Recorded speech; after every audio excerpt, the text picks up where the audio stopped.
आता स्टुडंट म्हटलं आणि आर्थिक शास्त्र, फायनान्स हा तसा थोडा डोक्याला जड हा एक विषय येस.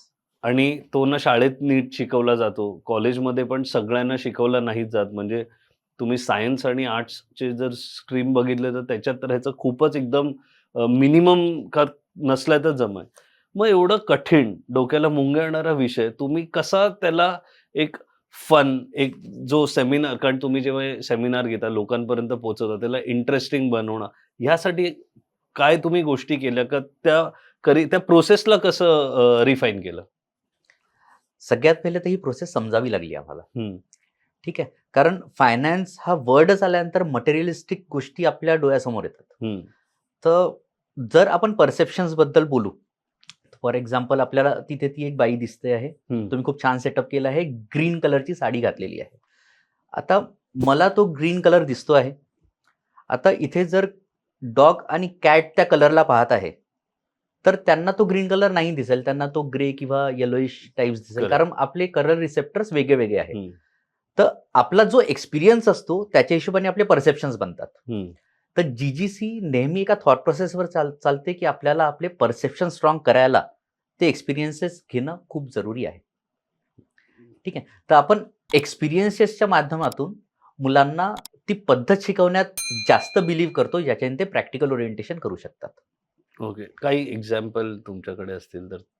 येस, फॉर एक्झाम्पल आता आम्ही फायनान्शियल लिटरसी खूप जास्त चांगल्याने बिलीव्ह करतो, की मुलांना लहानपणापासून फायनान्शियली लिटरेट करायला पाहिजे. जे स्कूल, कॉलेजमध्ये जिकडे येस. अपेक्षित आहे तिकडे ते मिळत नाही. Exactly, exactly. हं. आता ॲक्चुअली नॅशनल एज्युकेशन पॉलिसीने इंट्रोड्यूस केलं आहे फायनान्शियल लिटरसी स्कूलमध्ये पण, कारण त्यांना पण वी आर इव्हॉल्विंग.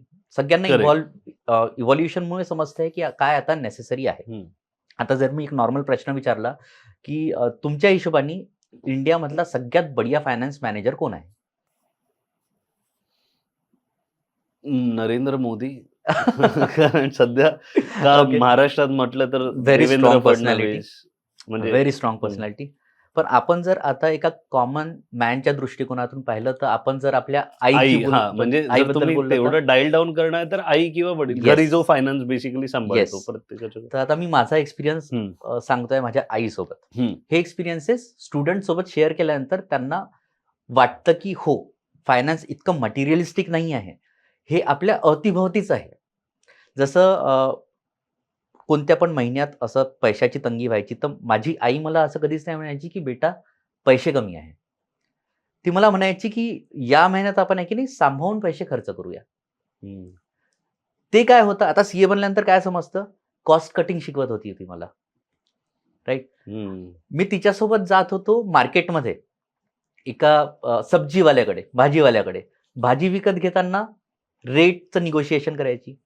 त्या ठेल्यावर काम नाही जमलं, दुसरा ठेला, तिसरा ठेला.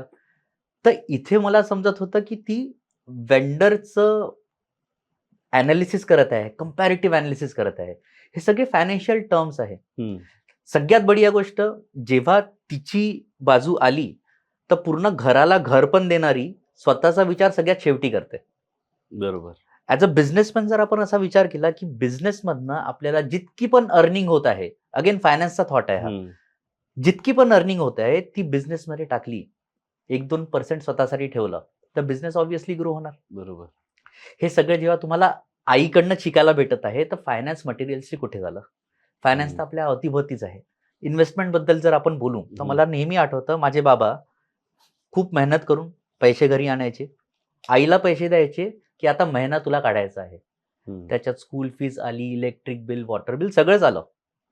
पण आता पैसे तिच्या हातात आल्यानंतर ती काय करायची, तिच्याकडे एक पेटी होती. होऊ शकतं, की तुम्ही सगळे आपल्यासोबत रिलेट करू शकता. बरोबर. पेटी होती, त्याला एक गड्डा होता.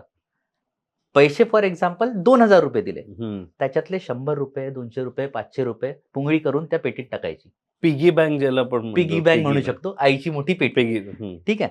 तर आता इथे आपल्याला जे लहानपणापासून डेफिनेशन शिकवलेलं आहे, त्याला माझी आई कॉन्ट्राडिक्ट करत आहे असं मला दिसायचं.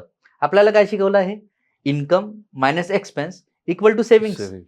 पण मी पाहतो काय आहे, की माझे बाबा जेव्हा मम्मीला पैसे देतात, ती सगळ्यात पहिले एक्सपेन्स करते की सेव्हिंग करते आहे?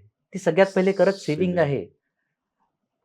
₹100 का नसो ती त्या पेटीत टाकत आहे. हम्म, तर इन्कम नंतर सेव्हिंगला प्रायोरिटी दिली आहे तिने. तर हम्म, तिच्यासारखं बेस्ट फायनान्शियल मॅनेजर मला वाटत नाही कोणी असू शकतं.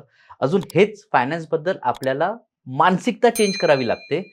हे आम्हाला या सगळ्या गोष्टींचं ब्रेनस्टॉर्मिंग केल्यानंतर समजलं. आणि त्यानंतर अशी एक मानसिकता घेऊन मुलांमध्ये जाणं आणि त्यांना सांगणं, की फायनान्स इतकं सरळ आहे, सोपं आहे. तुम्हाला दृष्टिकोन चेंज करायची गरज आहे.